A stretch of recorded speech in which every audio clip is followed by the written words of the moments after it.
Previously on Alan Wake. I came to Bright Falls with my wife, Alice. Thank you for coming here with me.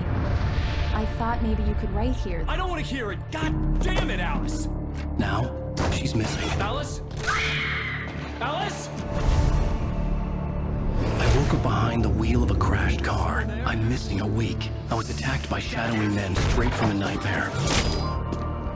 The sheriff took me to the lake Alice and I had stayed at, but the cabin had disappeared.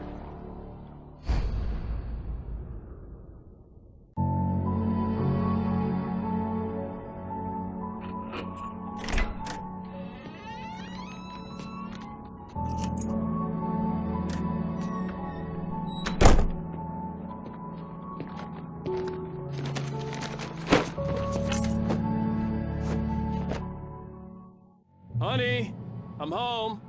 Back here, sweetie. How was it? Worst weather I've ever seen. You should put some coffee on. It'll warm you up. Hey, handsome. This is gonna be a long night, but these shots are turning out great. I guess you're gonna need that coffee then. I'll go put it on.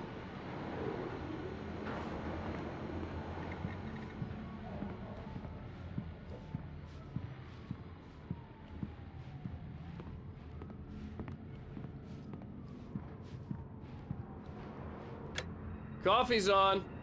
Great, thanks. I'll need it if I'm gonna finish this by tomorrow.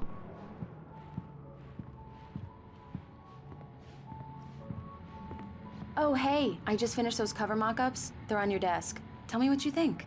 No kidding. I didn't think you'd get them done this quickly. On occasion, I can perform all sorts of miracles, my dear.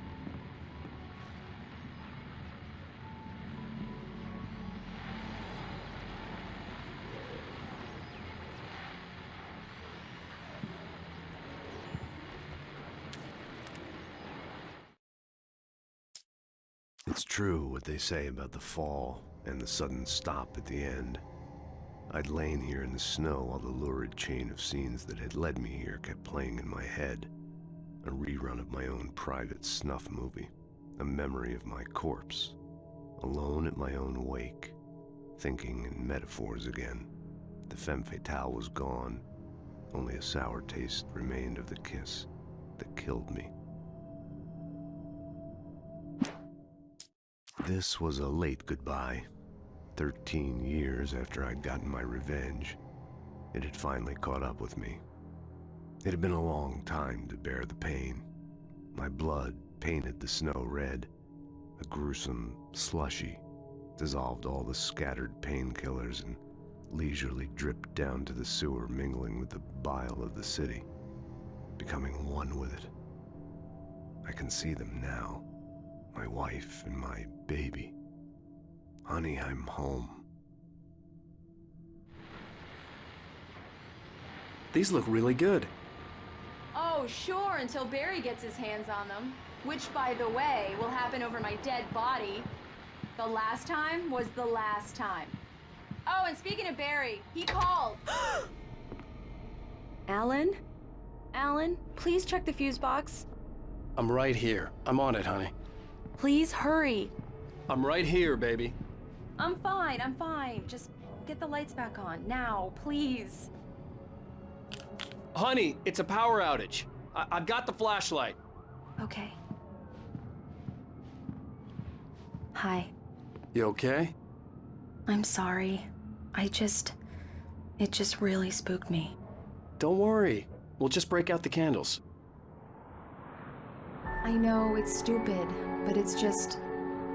especially when I'm not prepared for it, you know? It gets to me. I love you. Tell me a story, writer. Okay. I used to have these nightmares when I was a kid. The dark really spooked me, too. When it got really bad, my mom gave me this old light switch. She called it the clicker. The clicker, huh? Yeah. If I ever got scared of the dark, I could just flip the switch and a magic light would scare the monsters away. Oh, sure. Here it is. Alan. Maybe it'll help you, too.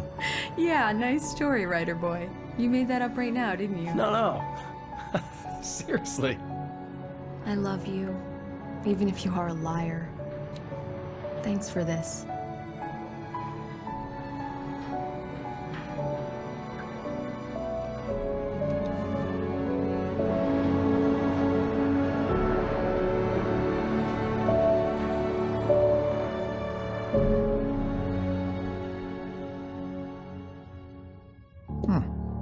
do you feel, Mr. Wake?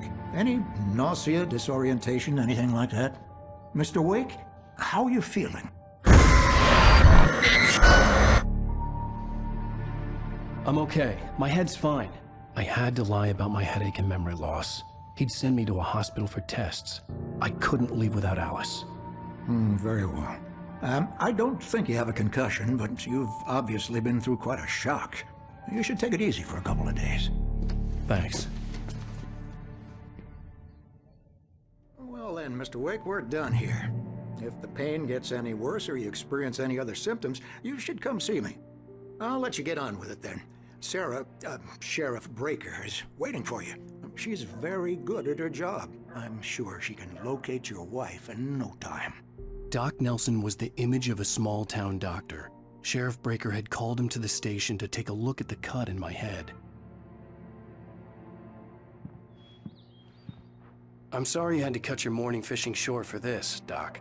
Oh, she's a beauty, ain't she?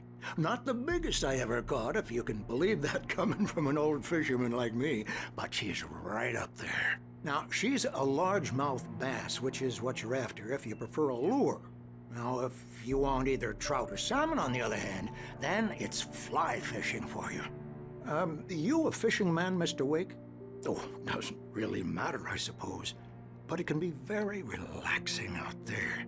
You can't get me off the water this time of year. Closest thing to heaven. I'll take your word for it, Doc.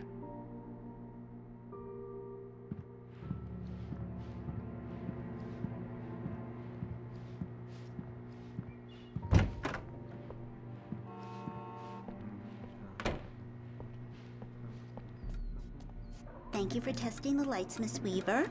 Everything seems to be fine. I don't have the luxury of being complacent, Deputy Grant. The bulbs will need changing soon. You can't change them in the dark. I'll be sure to take care of it, Miss Weaver. Have a nice day now. Very good.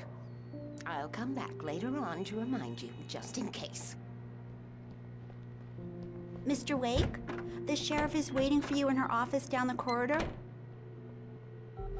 That was Cynthia Weaver. I guess you can call her the town eccentric. She used to be the editor of the local newspaper, but she's focused on, other things these days. She'd fit right in where I come from. As you can see, she's a little obsessed with maintaining the light bulbs of the whole town, refuses to step on shadows, things like that.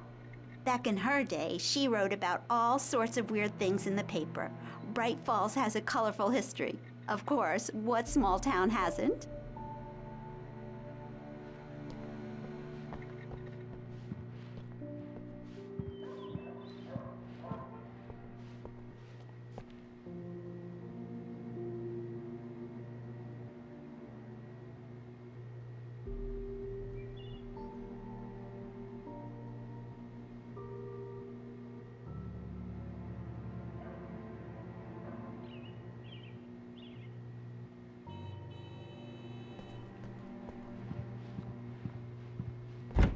Come in, Mr. Wake.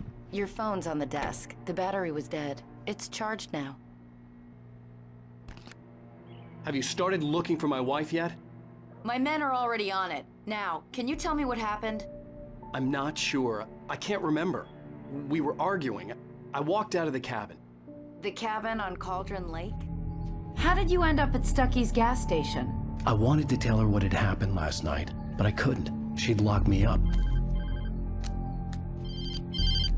Excuse me, I need to take this. Hello? Alice, please help me. Alice? Stop talking to the law. You'll do exactly what I say if you ever want to see your wife. Who is this? Go to the back lot. There's a hole in the fence on the left. Look inside the junker. I left a little something there to convince you we're all on the same page here. After you ditch the cops, you're gonna meet me in Elderwood National Park. There's a spot called Lover's Peak. Midnight. Don't do nothing stupid, pal. We're watching you.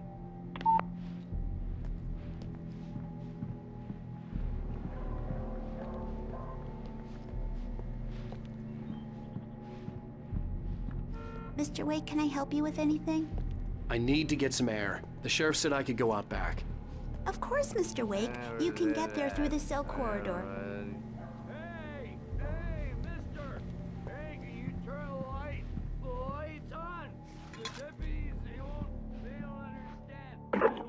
it's Mulligan here. I'm at Stucky's gas station with Thornton. There's no sign of him. Over. Wait. Yeah, this is Thornton. Look, we've located the brake float. It's here. That's some good news, right? Stucky was supposed to be driving it at the rehearsal today. Over. Oh, give me that. Mulligan here. Looks like someone really thrashed the garage. Over. Okay, roger that, guys. Keep looking for Stucky. James out.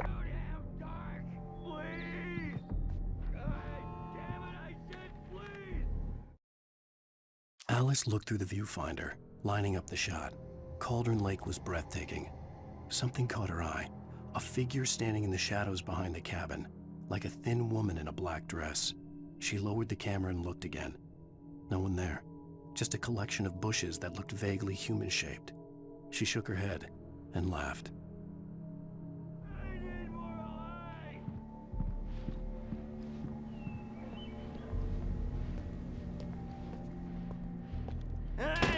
Hey, you! Can you help me? Can you turn the lights on?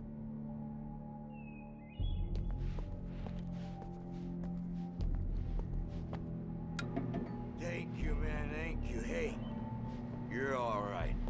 You're a good guy. Don't let anybody tell you different. You know, I shouldn't even be in here.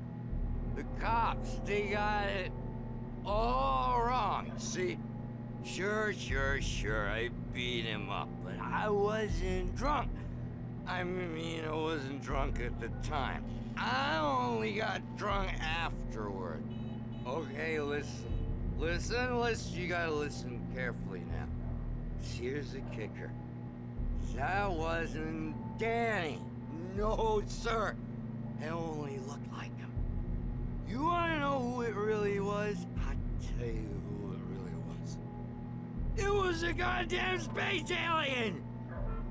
I know it sounds like something a drunk would say, but believe me, I wasn't drunk then.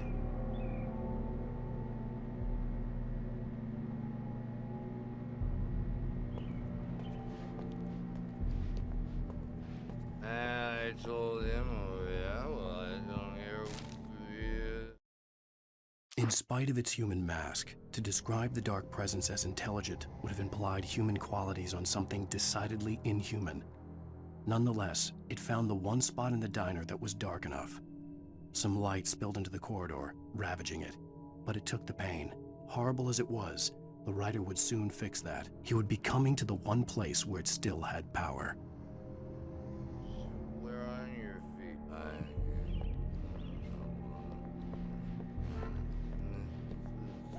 The early morning light hurt my eyes and made my head ache. The man on the phone had said, "Go through the fence on the left."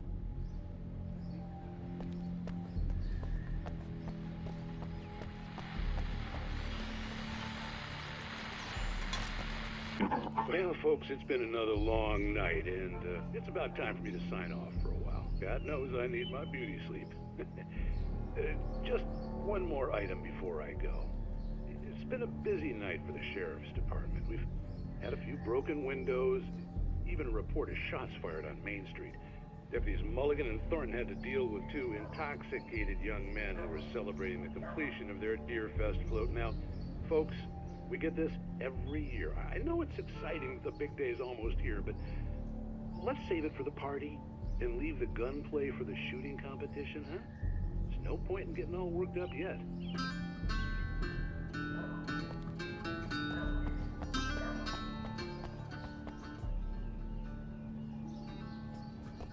The caller had told me to find a hole in the fence behind the police station. There was something for me in an abandoned car.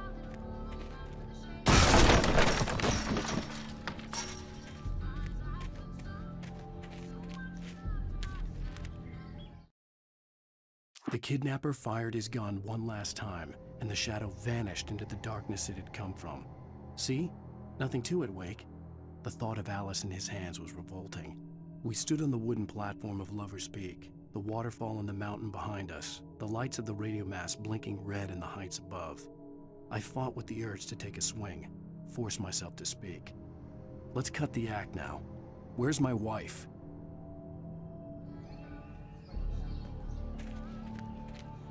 Alice's driver's license had been placed on the front seat. The caller meant business. Barry? Ow! Ow! Thank God! Where the hell have you been? I've been trying to reach you for a week, you and Alice. I've been worried sick. I flew out yesterday. I'm here in Bright Falls. Barry, listen to me. I'm at the sheriff's station. Come and get me. I can't talk now. Al, what the hell is going on? I had to get the sheriff to let me go. I needed to get to Elderwood National Park to meet Alice's kidnappers.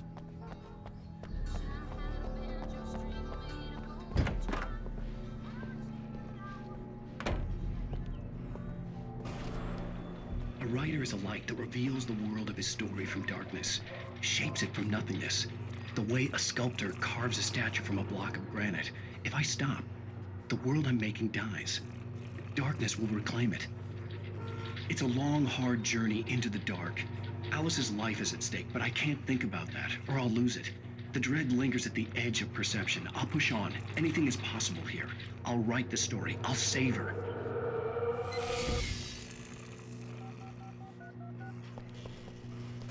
Marvelous, Sarah.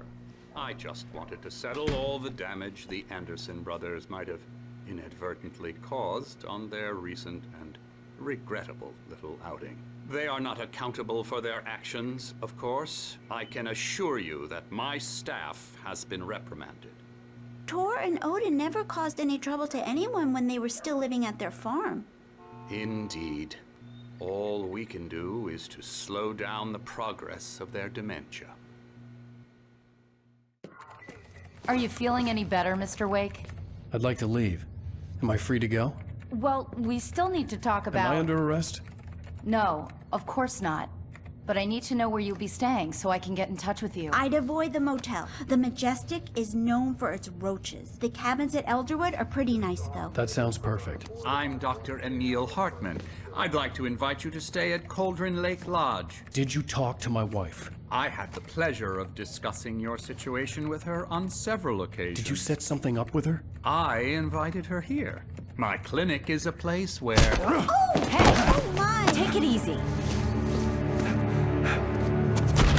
Hey, nobody move! Get your hands off of my client! Who are you? I'm Barry Wheeler, his agent. If you have business with Mr. Wake, you talk to me. You yokels won't know what hit you once I sick my lawyers on your asses. No harm done, Sarah. I'm all right. I don't want to press charges. Mr. Wake, my offer still stands. Get me out of here. What the hell was that about, Al?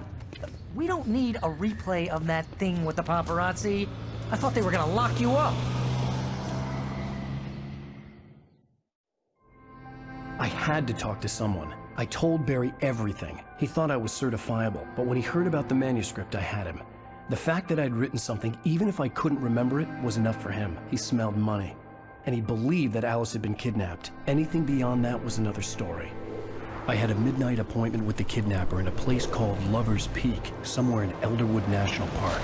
The plan was to rent a cabin. I don't like it, Al. I don't like any of it. It's not good. In fact, it's the absolute opposite of good. Mr. Wake! Barry, you found him! Hi, Rose. Oh, wow. I was just thinking about you, too. Great. I was just bringing Rusty some coffee. He's on the balcony, looking after Max. Poor thing. I really need to go. Great to see you again, Mr. Wake. Later!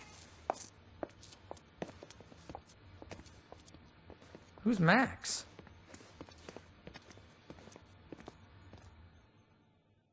What an airhead. Jeez, Mr. Takes a swing at everybody. This is not her fault. She's a very nice girl and, more importantly, a fan.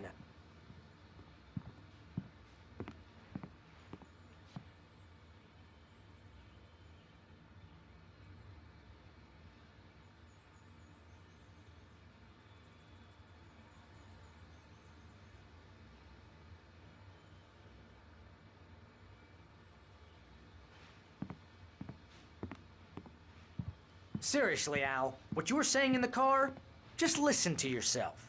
What, you shot a guy and his body just disappeared? When was the last time you slept? What, are you high? Have you been drinking? No! Look, Barry, I'm missing a week, and someone's got Alice. Do you and everything's understand just... what it sounds like when you say stuff like that? Don't get me wrong, it's a good story, could be a bestseller. But when you start confusing fiction with reality, you're buying yourself a ticket to the funny farm. All right, wait here.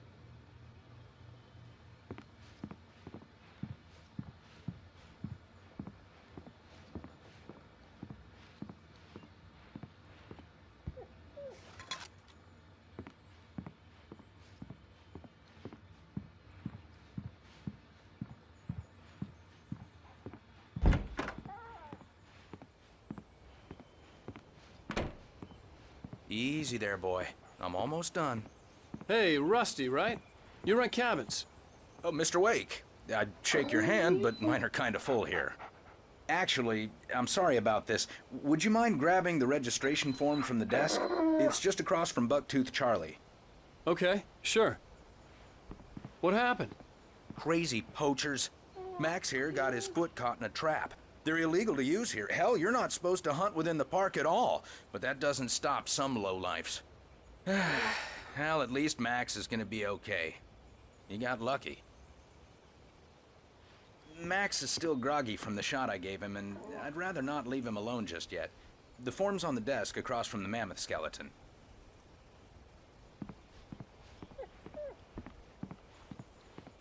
Okay, boy. We're almost done here. Al, you can't just go and meet a kidnapper. Those situations always end up in disaster. You gotta talk to the cops. She's my wife, and it's my call. Can we talk about this later? No. This whole thing... Listen, you hit your head. I mean, geez, Al, come on. You gotta understand how crazy all this sounds. If you're trying to pull a joke on me, freak me out, it's working. Ha ha, let's have a laugh on Barry. Well, you had me going there real funny, Al. You can quit it now.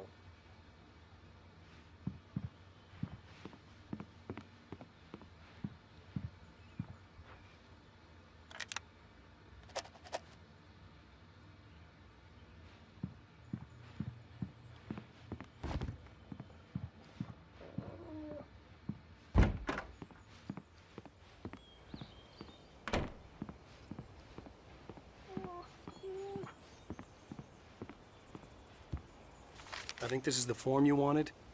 And here are the keys. Okay, you're all set, Mr. Wake. Glad to have you staying here. Thanks. Can you tell me how to get to Lover's Peak? Oh, sure. It's at the end of the nature trail. Just follow the paths, you'll get to it eventually. It's an easy walk. Nice spot, too. If you have any trouble finding it, just keep your eyes on the radio mast. It's right below that. Oh, and hey, if you take a walk in the woods, watch your steps so you don't end up like Max. I guess I'm a little worried. We got a bunch of campers out there we haven't heard from. It's not like these people are on a schedule, but with the traps, well, you know. I just don't want any trouble. Right, thanks.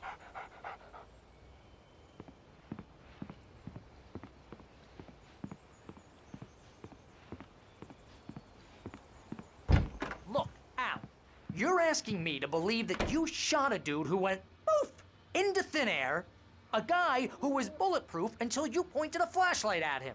You hear that from people who end up spending time in padded rooms, strapped to their beds, wearing white shirts with too long tangled up sleeves, and eating a healthy diet of pills. Al, you make cruel jokes about people who believe that kind of stuff. You're the skeptic. You gave me an hour-long lecture on homeopathy last month. What was it? If there's no proof, it's pure bullshit. Period.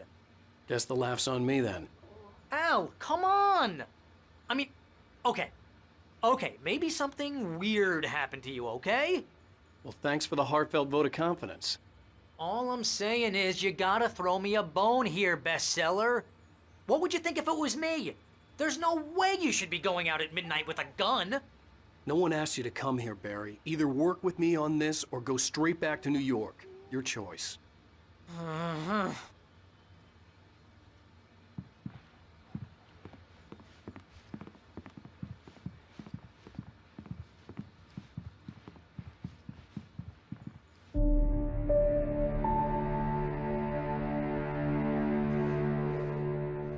That's just crazy talk, Al. Al, Al? We should go to the sheriff or call the FBI. Damn it, Barry, they'll kill her! This is not a goddamn debate, Barry. I'm going to Lover's Peak. He said to come alone. Okay then. I understand. You're my best friend, and I'm worried that you're not right in the head. Tell me what to do to help, and I'll do it. You stay here, and if I'm not back by morning, call the cavalry.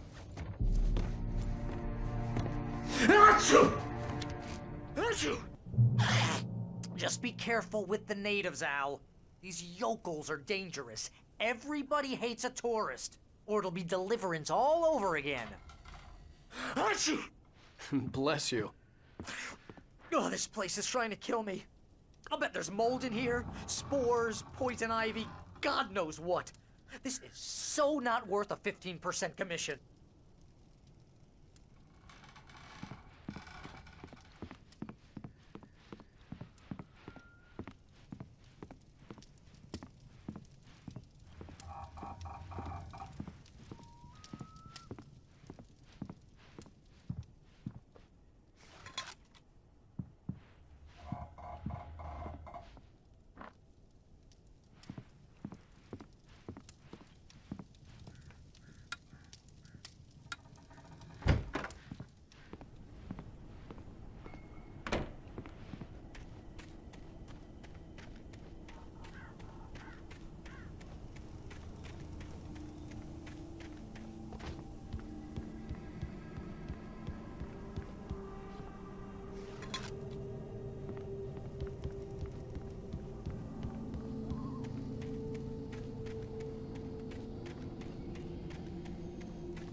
I'll wait here, Al. I'll hold down the fort.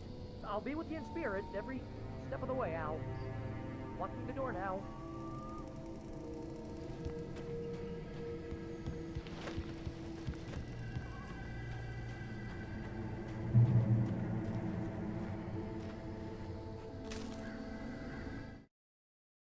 Barry had never gotten along with Alice, but he knew Alan loved her with an almost frightening intensity.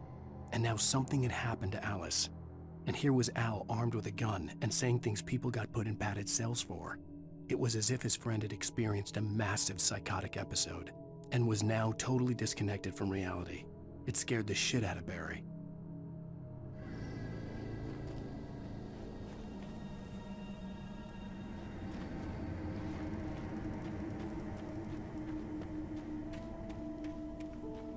I knew I should have gone to the cops. This wasn't the smartest thing I'd ever done, but I was still angry with Barry for trying to talk me out of it. These people had called me right in the sheriff's station. The cops wouldn't scare them, and they had Alice.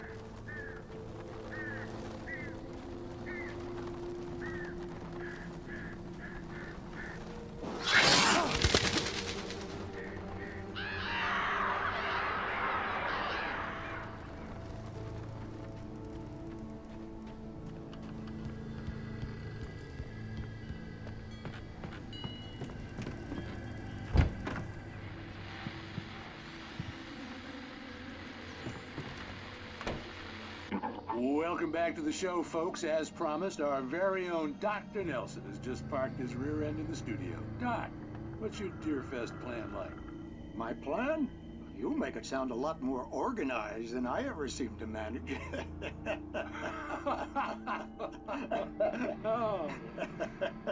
No plan, really. Just taking the atmosphere. I'm getting a little too rickety to do much more than that, you know. Oh, tell me about it. No sack race for us older gentlemen, huh? Yes, exactly, Pat. But I'm going to check out the parade, of course. And I'll be one of the pie contest judges, too. Well, that takes a different kind of constitution. Oh, yeah. It's my kind of exercise. Now, Doc, seriously, you're in pretty good shape, though. You're the outdoors type. I know for a fact you're an avid fisherman. That's right. Matter of fact, just caught a heck of a largemouth bass early this morning. But you're not taking part in the fishing contest? No, not this year. See, Pat, I'm just not that competitive anymore. Now I just like to take my time and enjoy the peace of it. It's no fun if I need to worry about what I'm catching, you know? considering your track record, the participants are probably pretty happy you feel that way. Well, Pat, that's kind of you to say.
Crime and punishment. The cancer and cure of civilization. But some crimes are impossible to punish, especially in Night Springs. Tonight's episode, The Man in the Mirror.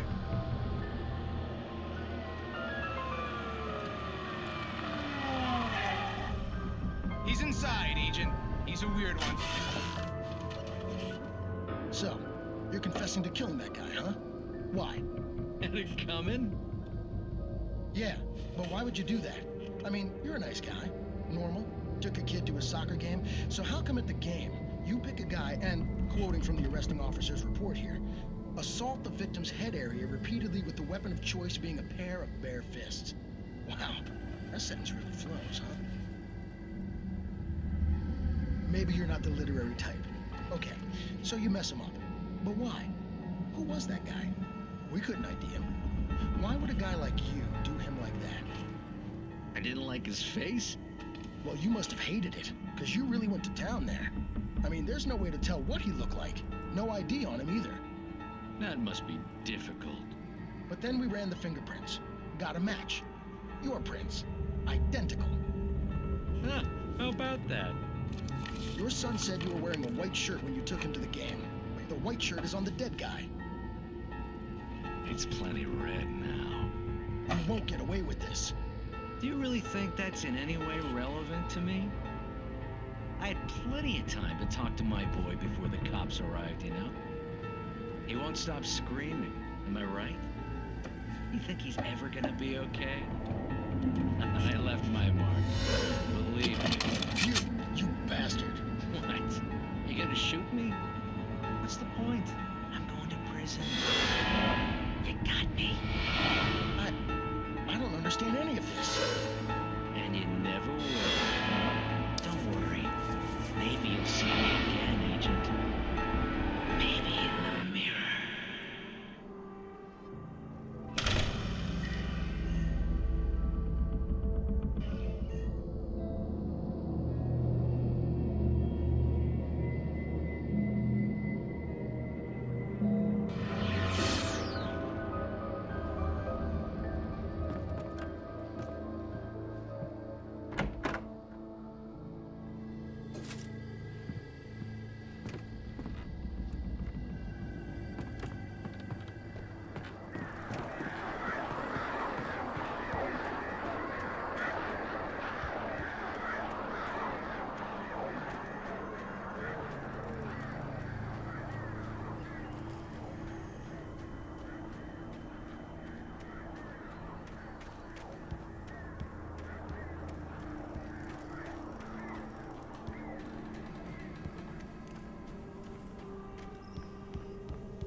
Rose knew that Rusty was in love with her, and she liked him too. She liked him a lot. He taught her to dance, and life had certainly taught her the value of a man who was gentle. He treated her well, made her smile, made her feel good.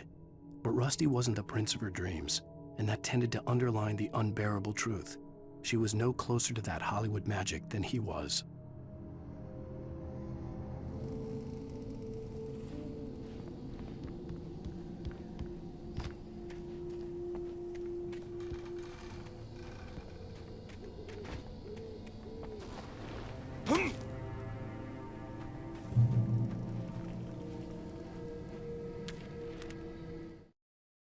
The air in the visitor center was heavy with an awful smell, as if some rotten drowned thing had crawled up from its grave. Rusty kept coughing blood. My eyes were drawn to the twisted shape of his broken leg. The attack had been vicious. Max whined in his cage. Rusty's eyes were wild with fear and terror. He gasped. "Mr. Wake, it happened just the way it was on that page."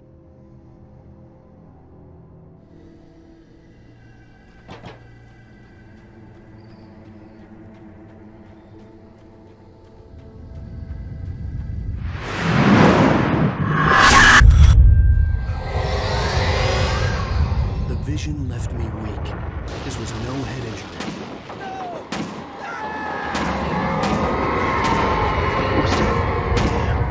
Rusty, hang on! I'm coming! Please, help me!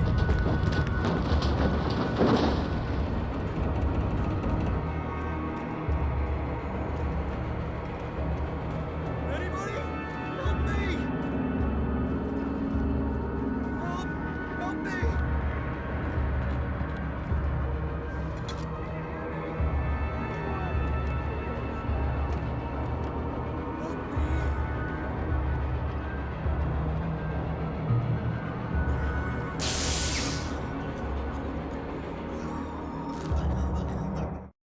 The visitor center was sturdy, but the impact turned the front of the building into splinters. Rusty was thrown across the lobby like a rag doll and hit the far wall hard. It didn't hurt until he tried to move and saw his leg bend the wrong way, felt the broken rib stabbing him on the inside. Rusty howled in pain and fear, suddenly afraid to die alone. Help me! Somebody! Hello? Back here! I'm back here! Mr. Wake? Oh, hell. It happened just the way it was on that page. I found. Came true. It knew. So dark. It'll come back for me. You must. The lights. In the office. I have the key. Okay, Rusty. Hang on. I'll be right back. Whatever did this couldn't be far. Rusty had found a page from the manuscript. It would help me understand what had happened.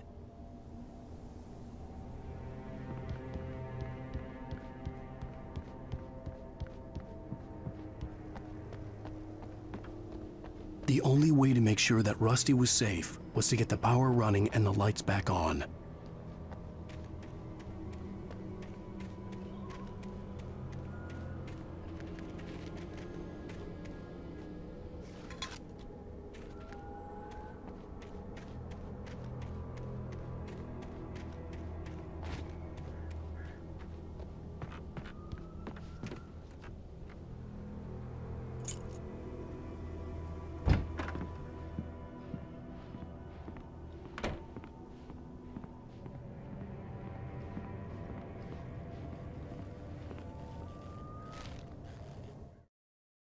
At the last instant, I changed direction and threw myself down.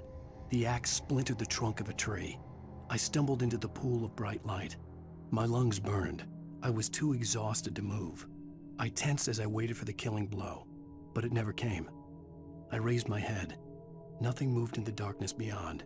For the moment, bathed in the cold light, I was safe.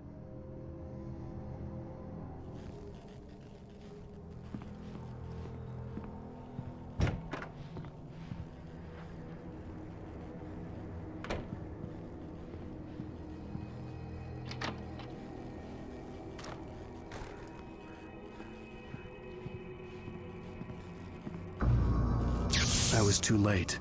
Someone had destroyed the circuit breaker. There was no way to get the lights back on.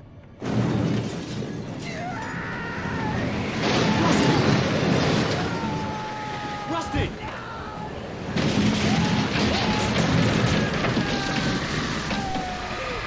The ground was covered with oily patches that looked like liquid darkness.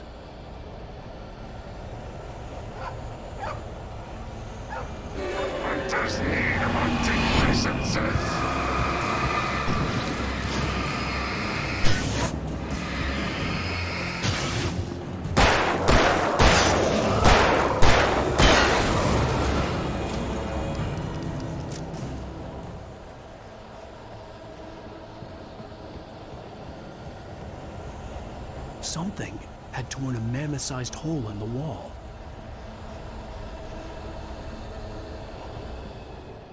Please!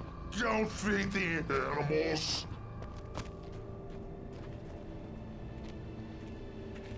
Fishing is only permitted for those prisoners who purchase a park license. Obey! The park ranger's instructions. At all times. Rusty, no! Never. 1,100 yards. 2 bears and wolves. Never closer than 25 yards. That's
What the hell was that?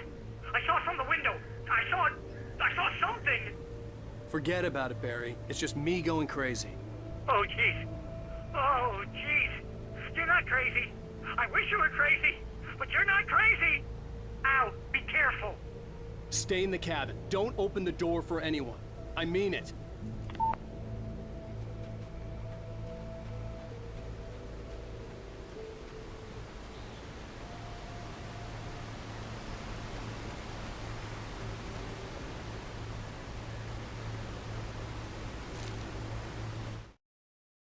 In that last instant of consciousness, Rusty thought about Rose. He was older than she was. Rose was barely out of her teens, but she made him feel young and forget what a train wreck his long-dead marriage had been. He still wore the ring. He'd been waiting for her to tell him to take it off. Now she never would.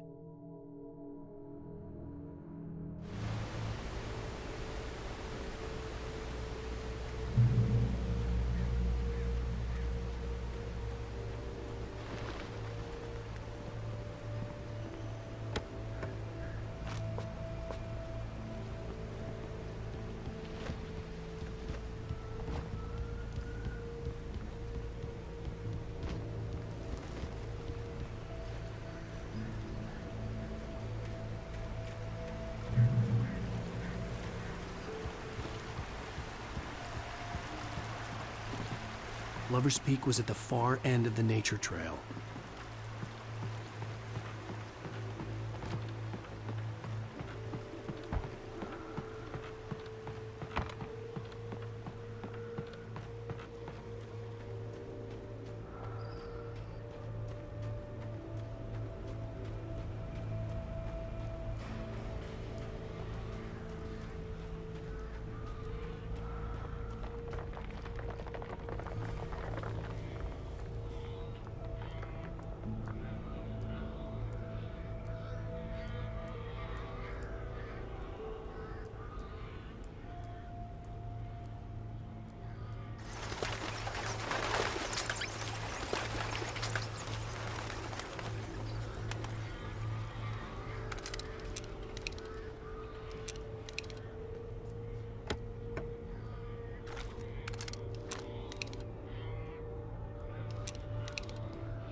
Nobody in Bright Falls seemed to know where Al was, but Rose, the waitress at the diner, had seen him. From what Barry could tell, Al pretty much fell off the face of the earth when he left the diner. Rose was just the kind of fan that Al hated, but she really tried to help. She was smart too, knew a lot about what was going on in the town, knew a lot about Al, even knew who Barry was. Barry liked her. That was no big surprise. When it came to women, Barry and Al rarely saw eye to eye.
I turned the corner, afraid of what the flashlight's beam might reveal. Suddenly, a roughly painted symbol of a torch glowed in the light. Behind it, hidden by a rock, sat a battered metal trunk. It was here for a reason, packed with supplies, batteries, flares, ammo, things you need to make it through the darkness of the night. Something left behind by someone who knew what I knew, and more.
Agent Nightingale didn't want to be in Bright Falls. These little communities revolted him, and he didn't like the trees or the coffee. He now knew that impossible horrors lurked behind the storefronts and smiles. He desperately wanted to turn the car around and just drive until he passed out or ran out of road and booze. But he had a job to do. He had a rider to catch, at any cost.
We gotta get moving. More of them coming. That flashlight's kid stuff. The flares will keep the bastards away.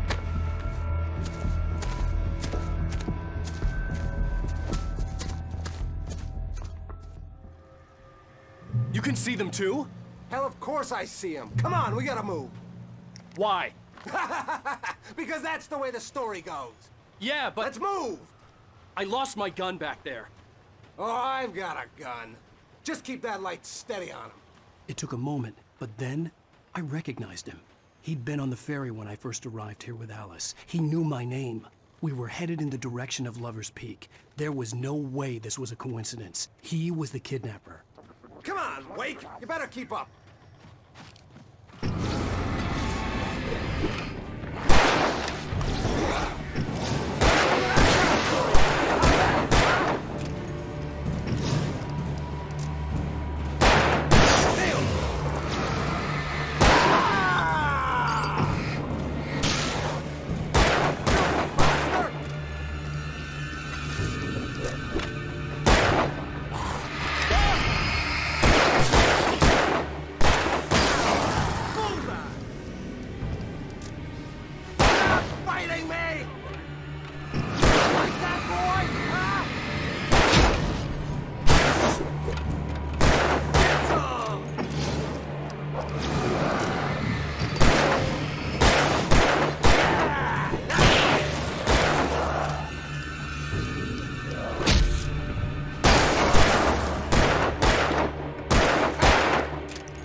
Wake.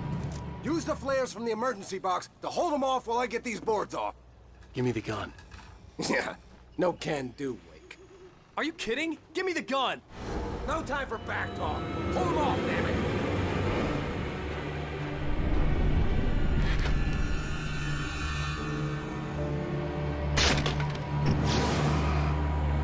Just a little longer. Scare them off.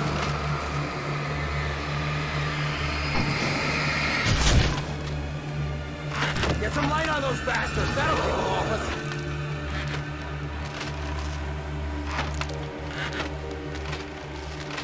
Just a little longer. I almost got it. Okay, it's open. Move it or lose it.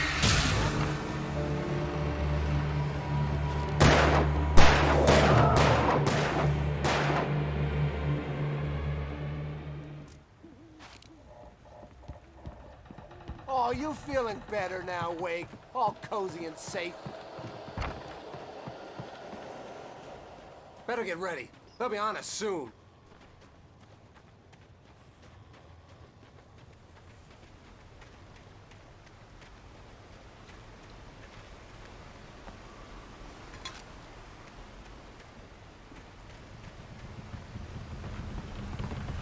This is it, Wake. The last stand. There's more flares here. Get ready. We fight them as long as they keep coming. Give me the goddamn gun! They're coming! That's not how this goes. Get with the program, Wake.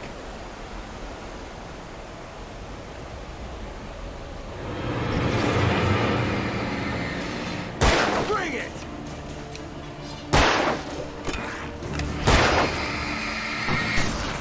That's right. You just keep coming.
Let's cut the act now.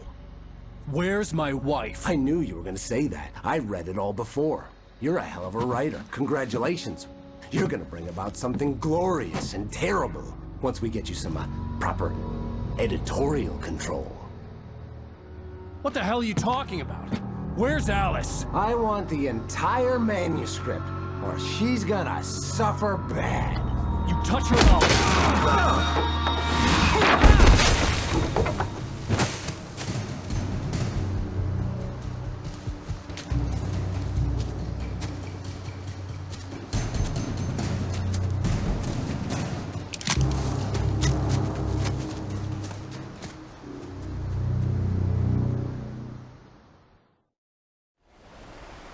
You're gonna give me the manuscript or you'll be sorry.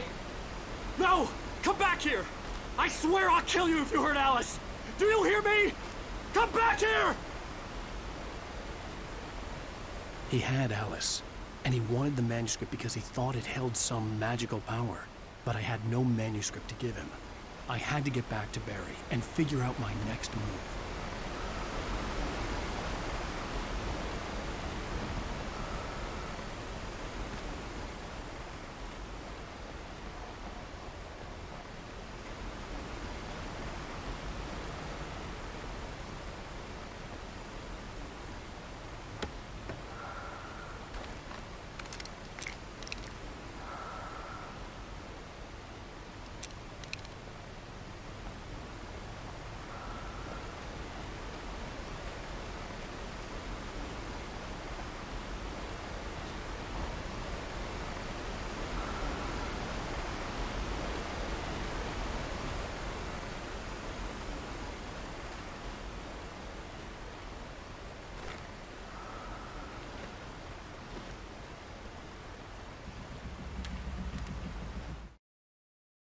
On more than one occasion, Alice had tried to explain to me how it felt to be afraid of the dark. To her, darkness wasn't simply the absence of light, but something more tangible than that. It was something you could touch and feel. Worse than that, it was something with a mind of its own, something malicious and malign. For her, things changed when they were wrapped in darkness. They turned into something else, something foreign, and nothing was safe or innocent anymore. I'd never really understood what she meant, until now.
Sarah didn't care about the legal threats Wake's agent had made.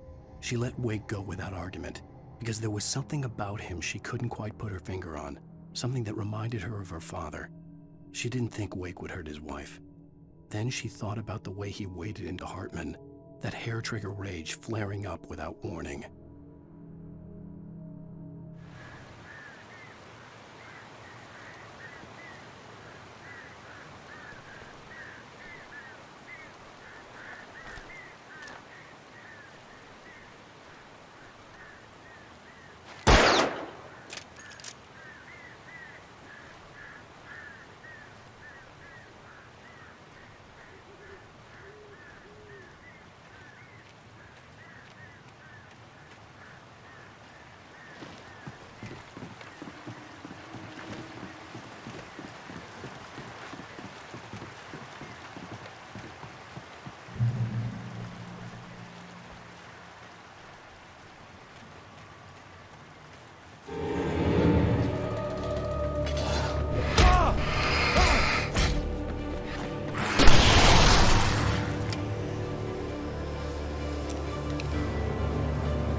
The night had been one desperate situation after another. I was exhausted, and my body felt as though it had been chewed up and spat out. The flashlight was heavy in my hand, and each pull of the trigger sent a painful shock up my arm. But I was finally out of the woods, and things were looking up. That's when I heard the chainsaw.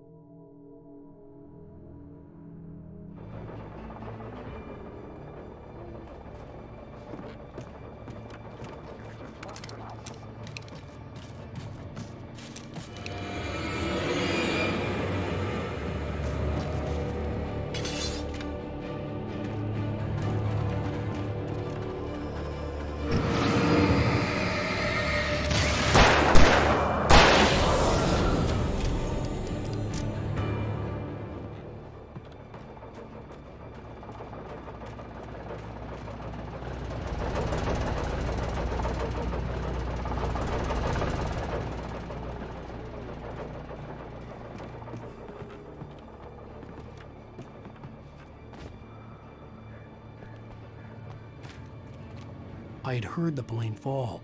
It made no sense. It was clear that it had just fallen here. It was very old and obviously hadn't flown in decades.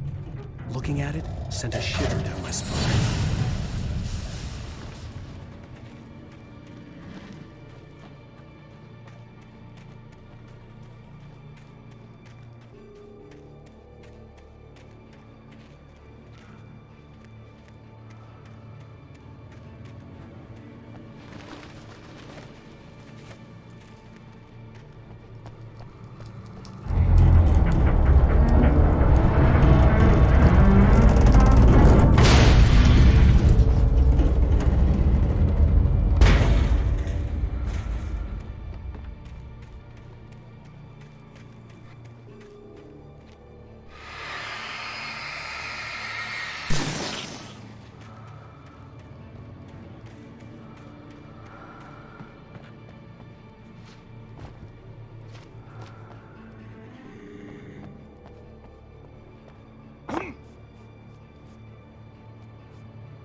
The logging site was a mess.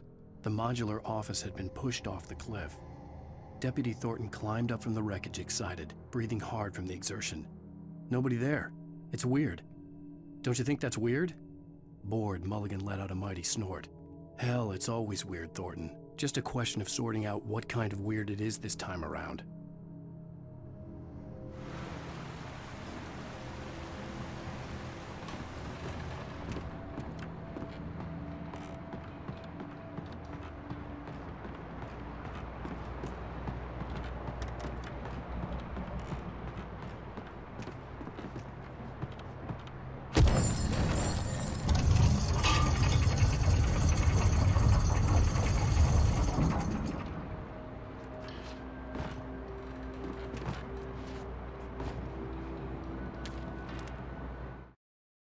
When Barry saw the darkness attack the visitor center, it made him a believer.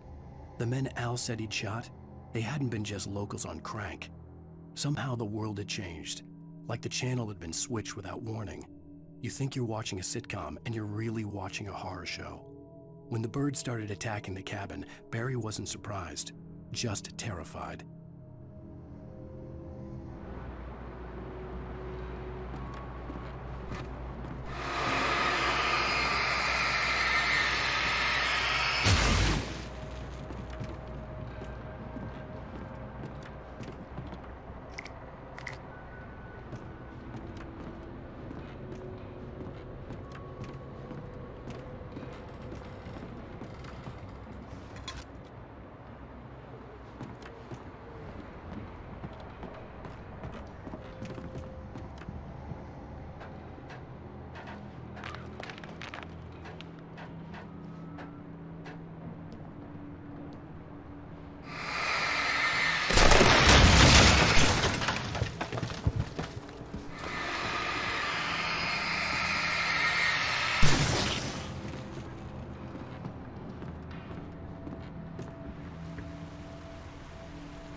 Beware of Widowmakers!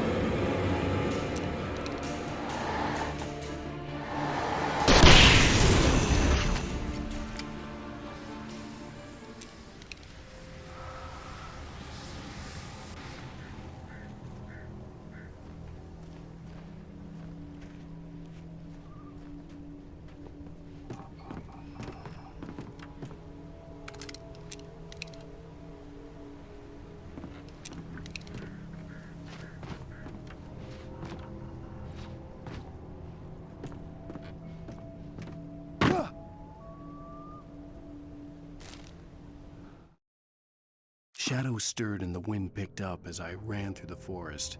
I felt the dark presence turning its gaze toward me. Then the moonlight was blotted out by dark shadows that raced violently across the ground, moving too swiftly to be natural. Darkness gathered between the trees and melted again to reveal the Taken. No natural path had brought them here.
Working is a hazardous occupation.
Barry? Ow! The porch is covered with birds. They've got all Hitchcock on me. Stay out of sight. I'm on my way. Don't open the door. What am I, crazy? Stay hidden. I'll be there soon. Just make sure you keep the lights on.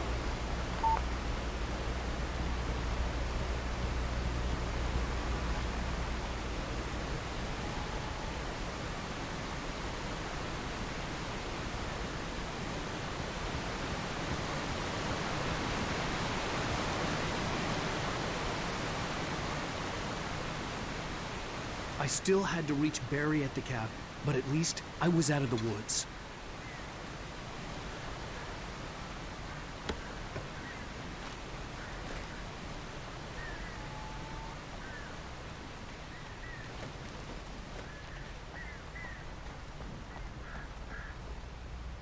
I'd have to get the car from the locked garage. It would get me back to Barry faster, and the headlights were a welcome bonus.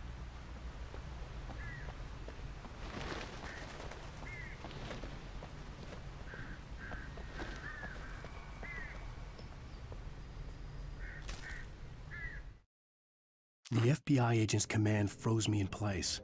I considered surrender. It was all falling apart anyway.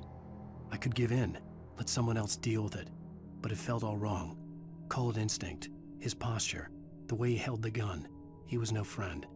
Shots ringing in my ears, I leaped for the hole in the fence and stumbled into the darkness beyond.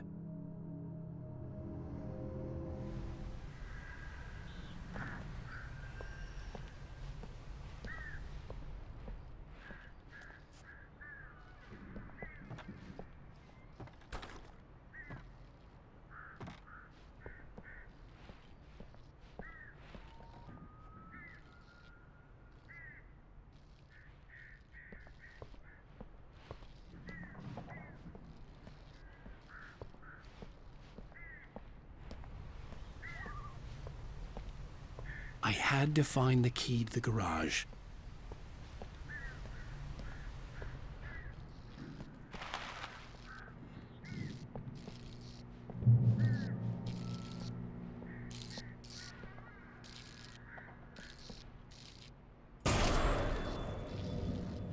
A story is not a machine that does what you tell it.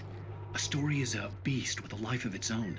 You can create it, shape it, but as the story grows, it starts wanting things of its own. Change one thing and you set off a chain reaction of events that spreads through the whole thing. The characters have to be true to themselves. The events need to follow a logic that fits the story. A single flaw and the magic is gone. The story dies. Alice dies.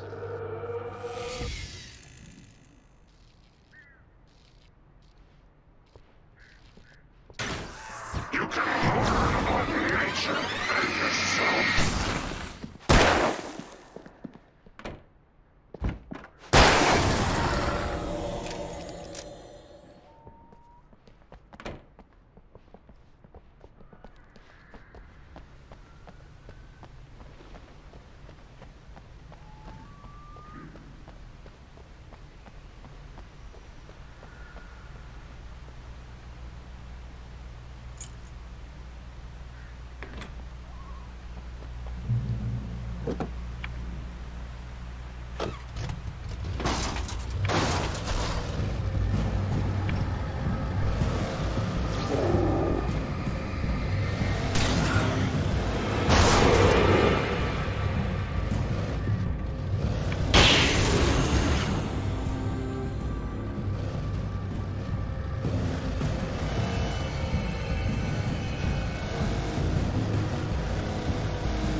There was no misunderstanding.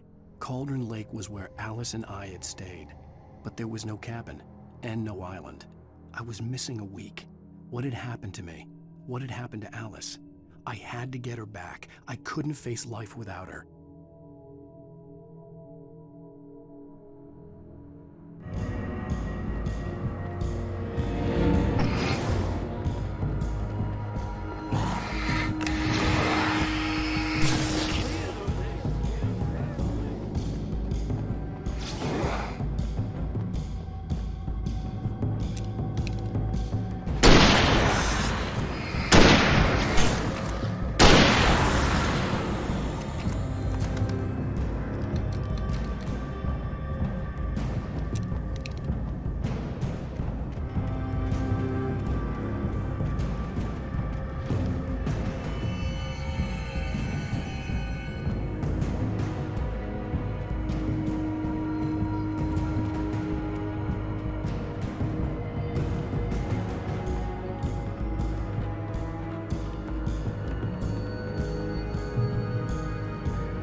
The flare gun was probably the best weapon I could imagine against the dark things I was facing.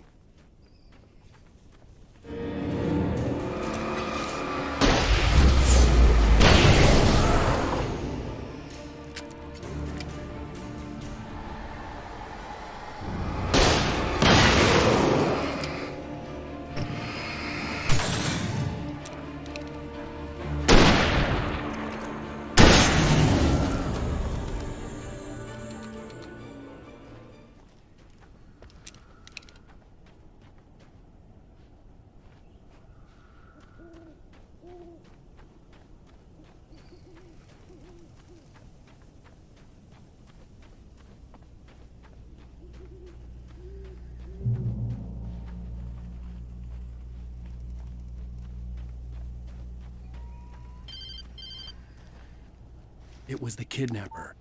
You son of a bitch! Where's my wife? Enough horseplay, Wake. You deliver the manuscript, and you can have your woman back. Simple as that. I don't... Listen. I'm gonna need time to finish it. I still need to write the ending. I need a week. It's not done? I need a week. 2 days. The old Bright Falls coal mine is nearby. You can find it easy, city boy. The main building, there at noon.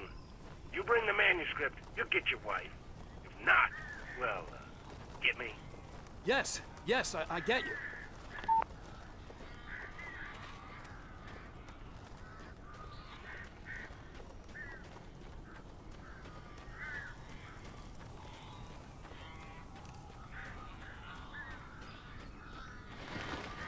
Barry had talked about birds over the phone.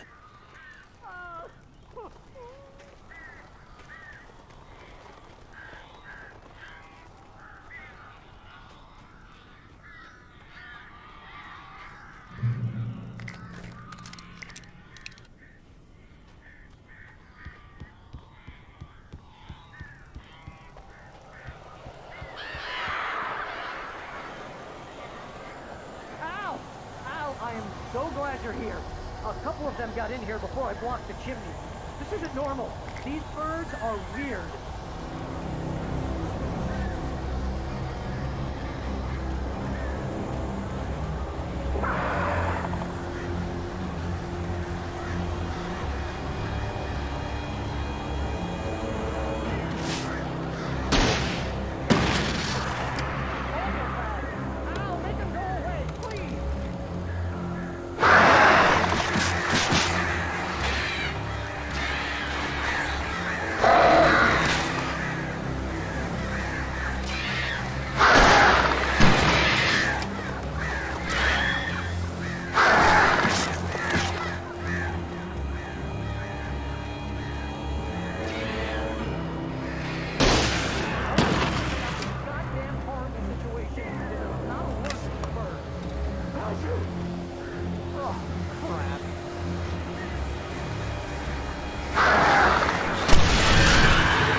Hey, Al. I'm sorry for thinking you were having a psychotic episode, man. I sent Barry to the town to ask around about a man fitting the kidnapper's description. He'd go through the archives of the local paper. Perhaps he could learn something. Anything about the island and the cabin that had disappeared. The man wanted a manuscript. I had to try to write him one to get Alice back.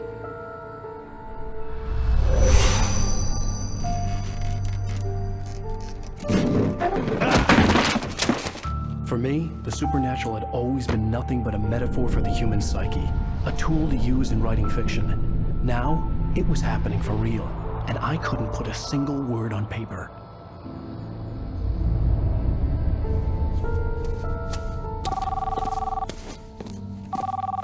Barry Wheeler speaking. This is Rose. Rose? I found Mr. Wake's pages. Oh, you sweet, brilliant girl. Could you and Mr. Wake come get them? I live in the trailer park outside the town. We'll be there in less than an hour. Bye now. See you soon. Have a great day. Hope you come back soon. Welcome to the old dear diner. Good girl.